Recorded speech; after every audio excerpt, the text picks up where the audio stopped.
Bueno, alineación completa el día de hoy, y vamos a iniciar evidentemente porque viene a colación con lo que sucedió en el Tribunal Electoral del Poder Judicial, pues con la determinación del día de ayer de 8 ministros de la Corte que por mayoría determinan que el control de la Guardia Nacional tiene que ser civil.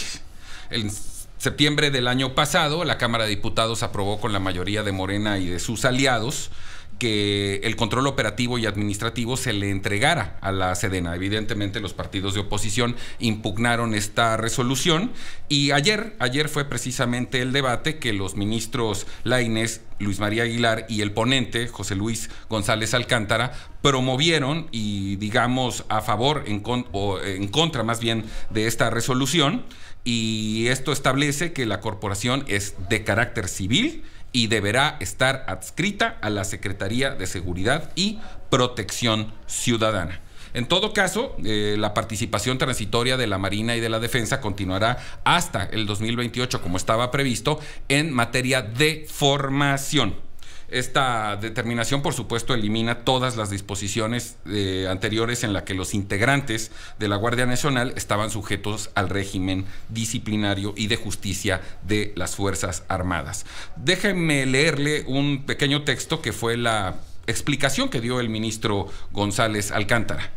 Resultaría un fraude a la Constitución considerar que esa institución policial conserva su carácter civil y se rige por una doctrina policial, si sus integrantes son militares en activo, sometidos a la jurisdicción y al régimen disciplinario militar, desarrollando funciones militares y actuando bajo la normativa militar. Y por último, la Suprema Corte dejó pendiente para mañana jueves aclarar los efectos de la sentencia, luego de que el ministro Alfredo Gutiérrez Ortiz Mena propuso fijar un plazo al Congreso para que se regule nuevamente la participación transitoria de los militares que conforman la Guardia Nacional. Y la votación se desarrolló de la siguiente manera: a favor, Alfredo Gutiérrez Ortiz, Luis María Aguilar, Jorge Pardo, Margarita Ríos Farjat, Javier Lainez, Alberto Pérez Dayán, José Luis Alcántara y la ministra Norma Piña. En contra, Yasmina Esquivel, Laurita Ortiz y Arturo Saldívar. Luis, muy interesante. Sí, estuvo muy interesante el debate ayer.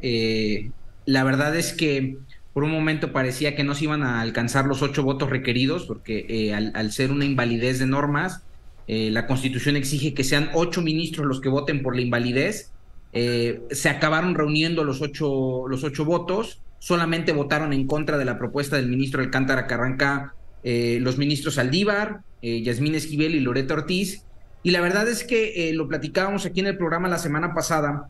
El proyecto de sentencia del ministro González Alcántara era muy sólido y recogía básicamente la intención del legislador constitucional, ¿no? Cuando en 2019 se hace la reforma constitucional en materia de Guardia Nacional, hubo unanimidad en las fuerzas políticas de este país al aprobar esa reforma y establecer de manera clara y puntual que la Guardia Nacional tendría que encontrarse adscrita a una Secretaría de Estado de carácter civil. En este caso, la Constitución establece de manera expresa que tienen que encontrarse adscrita a la Secretaría del Ramo de Seguridad Pública, ¿no? Es un cuerpo policial de carácter civil adscrito al ramo de seguridad pública.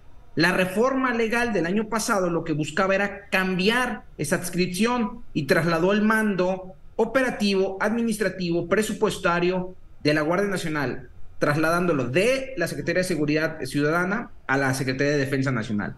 Básicamente el proyecto de sentencia lo que establecía y acabó siendo aprobado en esos términos es que eso era un fraude a la Constitución, porque no podía sostenerse que es una institución civil cuando el régimen disciplinario y el mando son militares, ¿no?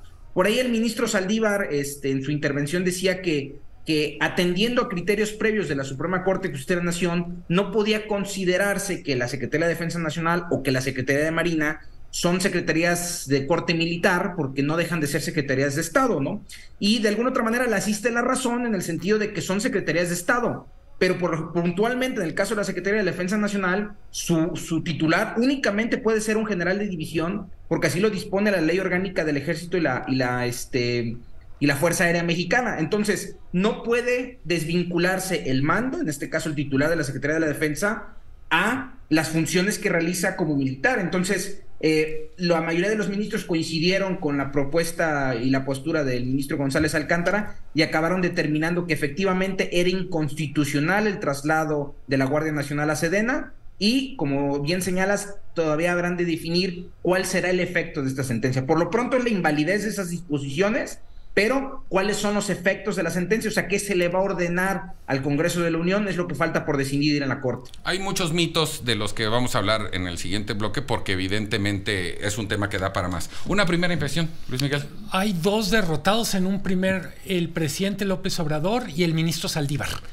Tengo la impresión que nunca le había ido tan mal al ministro Saldívar, un ministro que antes de ser presidente tenía esta capacidad de conectar con la opinión pública y decir qué listo es, qué bien argumenta, que creo que pierde mucho.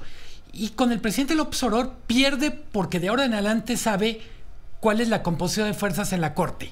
Del otro lado, él ha querido vender la idea de, bueno, es que me arrebataron esto, pero va a seguir bajo su mando a través de la Secretaría de Seguridad Pública. En cualquier caso, sigue siendo responsabilidad del presidente los resultados, porque un agente a su cargo va a estar a cargo de la Guardia Nacional. Sí, pero tiene muchas implicaciones. Marco, una opinión antes de irnos al corte. Pues afortunadamente se está corrigiendo algo que muchos grupos lo habían planteado en con diferentes argumentos, desde la imposibilidad pues de la seguridad pública militarizarla, la violación de los diferentes elementos de la Constitución de la Administración Pública Federal. El tema es que nos quedamos un poco en el aire. ¿Qué sigue después de esto? El gobierno está firme en su propósito de que sea la Defensa Nacional quien dirija la Guardia Nacional y digamos, se nutra básicamente de elementos de su propia institución. Y el sentido pues de este fallo es que tendría que ser un mando civil, tendría que ser una Guardia Nacional civil. Así que nos quedamos un poco en el aire de lo que va a continuar después de este fallo. Sin embargo, en perspectiva, y creo que eso lo podemos comentar a continuación, podríamos hablar, como dice Luis, de los mitos y las verdades de lo que podría suceder. Vamos rápidamente a un corte, no tardamos nada, volvemos de inmediato aquí al espacio de Eduardo Ruiz Gili en Grupo Fórmula, transmitiendo en vivo, por supuesto, desde nuestros estudios. Volvemos de inmediato.